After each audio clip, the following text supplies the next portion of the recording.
wants to beat Daigo and Mago, and I'm pretty sure they're all trying really hard in practice to step their game up just to beat all the international players. They'll probably want to beat the Americans or Europeans, as long as Canada takes the championship.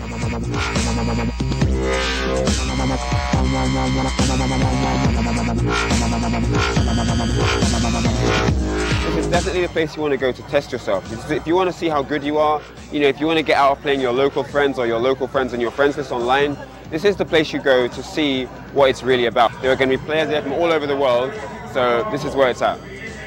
My name is Ryan Hart, aka Prodigal Son. I'm going to Canada Cup, and I hope to see you all there.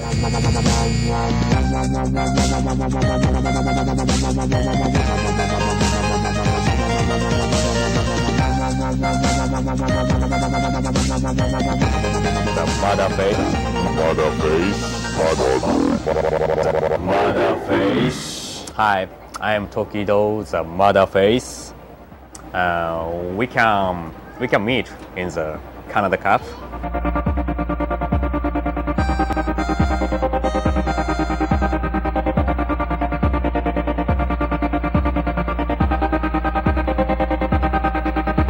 Hey guys, we're going to thank Canada Cup Gaming Lepchi for inviting us to this Canada Cup this year, because as Singapore, we are really honored to be participating in this event. We will not be sending any Yun, any Yang or Fei Long, and our captain will be the Sagat. So I hope everybody will like it.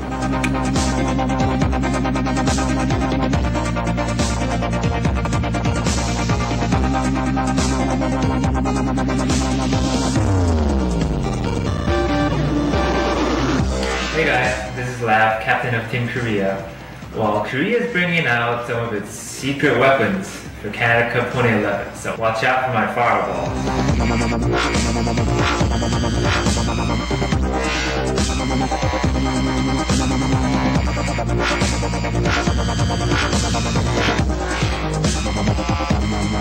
Big names like Justin Wong, Daigo, Mago, for the first time, made it to Canada. Like, it was great for us, like Canadians. Some of the players never played against them or seen them before, so it was a really good chance for everybody to gather up. Hi, I'm Air. I will be attending Canada Cup this year, and you should be there too.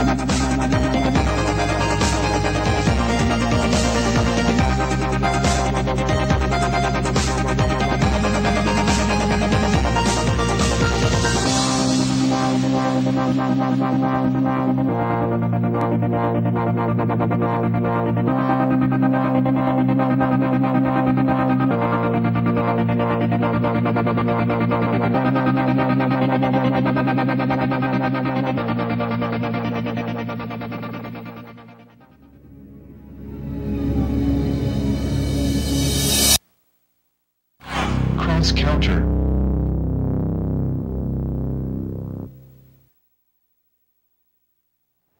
Yeah. All right. So, ladies and gentlemen, please welcome to the show the most handsome man in the world, Eliver Killerkai Ling. Yeah.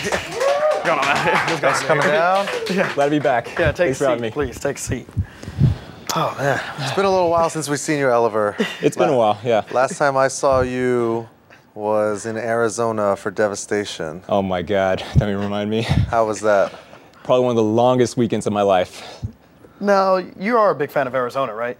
Yeah, love it. Okay, so how was your experience this time? Okay, well, I went to Devastation the weekend before season's beatings, as you know, and so tournament was great, had a great time. So I went with Shady K, Vic the Slick, and our good friend DJ Divine. Now, for those of you who don't know DJ Divine, he's probably one of the nicest guys in the world, totally harmless. So we're driving back from Arizona, and so about 20 minutes from the border, we see flashing police lights. So then there's our good friend DJ Divine. Flashing police lights. Yes. Arizona. So in Arizona, yes. And so I'm thinking, okay, so he's going kind of fast. So maybe he's just going to get a ticket, and we'll just be back on our way. We'll be back by midnight, and I can just finally get some sleep. So. And for those people that don't know it, Arizona from Los Angeles is what, like at least a 5-hour drive? 5-hour drive, yes. Yeah. So the cop flashes his lights. He looks at DJ Divine, and so he goes, "Driver, get out." So. Why would, I don't understand. Yeah, what about this guy would say, would make you say, get out of the car, sir? I don't know, Get but out of the then car. I looked over, and so next thing I know, he cuffed him, and then he was searching him. And so I'm thinking, okay, maybe this is standard procedure in Arizona. He's just going to write him a ticket, and he's going to let him go. So the cop comes back to the car. He flashes his lights at all of us, and then he looks at me, and he goes, okay, so here's what's going on. Your friend was going 106, so he's going to jail. He points at me and goes, you're driving now. And so I'm just thinking, well, what just happened? I mean, what the? Like, what do we do now? So they told us he was going to take us to, like, the cop said that he's going to take him to a county jail in Park, Arizona, which is essentially in the middle of nowhere, but we are not familiar with that area. So what we do is we decide to go back, and our plan is to fly him back, like buy him a ticket, and then he'll find his way to the nearest airport and fly back. And so then we'll just move on with our lives. But apparently, the next day after he has his hearing, he pays his fine and everything. We find out there's no airport anywhere near Parker, Arizona. The closest one is in Palm Springs, which is already the halfway point between where he is and where we live. So we look at our options. Vic the Slick has family issues to deal with, and Shady K is already in San Diego. So I'm pretty much the only guy who can go back and get him. So I hit up Combo Jack to navigate, and so we drive back out to Arizona. We pick him up, and let me tell you, we got off the 10 and we got onto this highway that looks like it came straight out of a horror movie. On the way there, I almost run over a bat. It like flies in my windshield, and I'm thinking, oh my God. It's like Arizona's got coyotes and bats. Like, yeah, wow. I was saying, we know other people have run over coyotes in Arizona. Also named Kai, by the way. But so DJ Divine is safe and secure. Yes, he's safe. We got him back, and we can now move on with our lives. So the free DJ Divine campaign we can scrap because he is free. It worked. Yeah, it worked. Yeah, well, good thing for you that we got him safe and sound back here in the homeland. Glad to have you back. Yeah. Glad to be back. So, you've been doing some recon while we were gone in Ohio on Street Fighter X Tekken, and we know that you were looking into the gem system and everything. Can you please tell us a little bit what the heck is going on? Because I don't even know. All right, so the gem system, basically in Street Fighter X Tekken, so far what we've seen is it's 2-on-2. You have your two characters now. But at your Comic-Con, they finally touched upon the gem system, which is essentially out of 100 different gems, you pick 5, and each of those 5 will give your characters special abilities. So you have gems that could probably boost your attack power. You have gems that could boost your defense. You have gems that could boost your speed. So wait, if I enter a tournament and use one of these, we'll just call it performance-enhancing gems. If I win, are they going to put an asterisk next to my name? Probably the same asterisk they gave to Biscayne for winning Evo. None at all. But yeah. Damn. So out of these 3 gems, they have special conditions for being activated. Like you could get hit with a certain move a certain number of times, or you can hit the opponent a certain number of times to activate it. So like say if you're Balrog, you might want to pick a gem that activates after you hit 3 jabs, or Mike, in your case, you pick Honda. You might want to pick a gem that activates after you get uppercutted 5 times for jumping in. So, yeah, pretty good show. I hope that one is in there. But yeah. So if you're listening, it sounds like a winner to me. And goodness gracious. So yeah, some of the more interesting gems, though, are called assistance gems. And so what they do is they'll give you these special abilities, like, say, if you really suck at blocking, you can activate it by using some meter, and then it gives you auto block function. And yeah. I saw that. I watched a little bit of the panel, and from watching the panel, it seemed like they were trying to gear it towards more inexperienced players. I believe so. And I was like, no, I like that auto block. Actually, turn that one on. Actually, what's interesting is back in the Alpha 1 days, Mike Watson actually used to use auto guard, and so then he would win every Alpha 1 tournament just by walking forward and outfooting people. So you never know. See, pros can great minds think alike. Yeah. I like that. But yeah, and there are also gems that allow you to auto-tech. If you suck at teching, then that's for you. Oh my goodness. And they were talking about common problems in fighting games, from mirror matching to throw teching and just bad matchups. Disparity between high-level players. Level. I can't talk to that. It's okay. Between high-level players. But the throw escape makes me think that they're probably going to give you a gem that allows you to pretty much have an untechable throw. Well, I mean, like, okay, so we have mirror matches. You have problems with throw escaping, and this difference between whatever high level and low level play. players. I mean, I think that what they're doing, I think it's still going to exist, because I can't imagine like these gems are going to just allow some beginner to beat somebody who's playing, like been specializing in this game. Yeah, but I don't think that's what they're meant for. I think it's okay. Should we just start with mirror matches, right? Yeah. Like, let's take the Ryu mirror match, right? Yeah.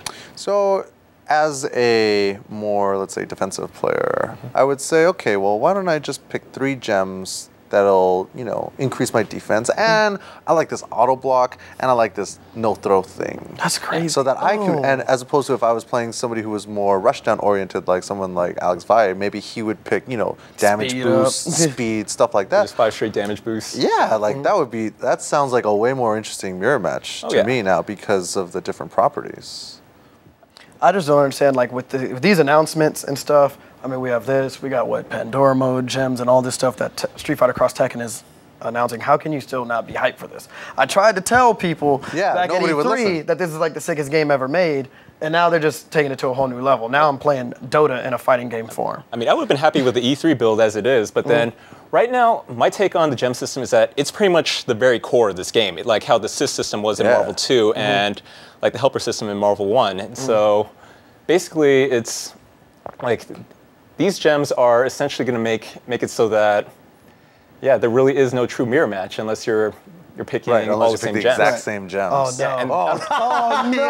Oh no! Somebody at home, what's his name? Desk is going to be the one to figure out what the most broken gems are, like in the first 20 minutes. And keep in mind, there are literally hundreds of gems, and so then. This is only at release. They talked about possible DLC gems as well. I mean, for all we know, they might even release a gem that causes your opponent to pause the game, giving you the free win. I mean, I know I would pick that I'm waiting for that one. Exactly. Oh no.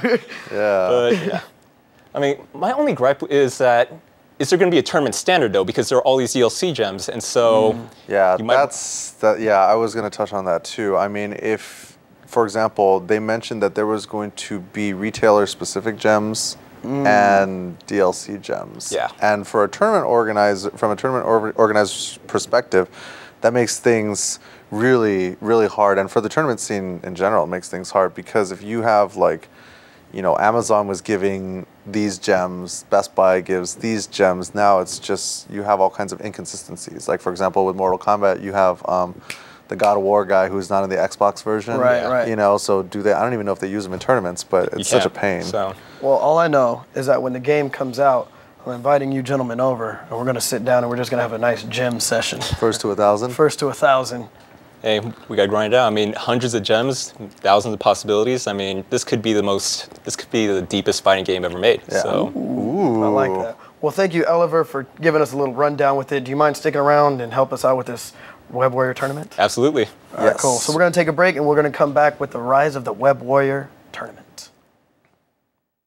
Cross Counter.